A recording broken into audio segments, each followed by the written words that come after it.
एक शराब के कारण राजा गोपीचंद्र एक जोगी बैरागी हो चुके थे।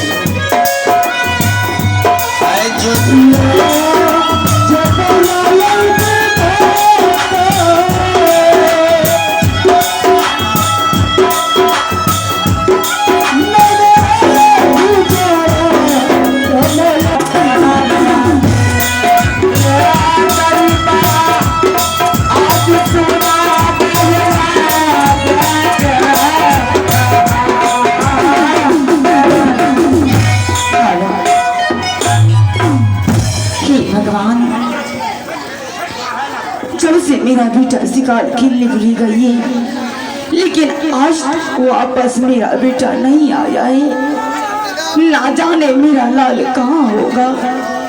हे भगवान, मैं आसरा देख रही हूँ मैं अपने लाल को, लेकिन मेरा लाल कहाँ इस समय होगा।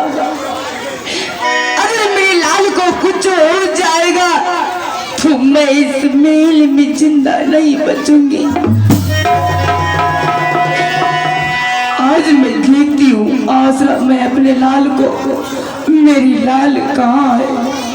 हे भगवान,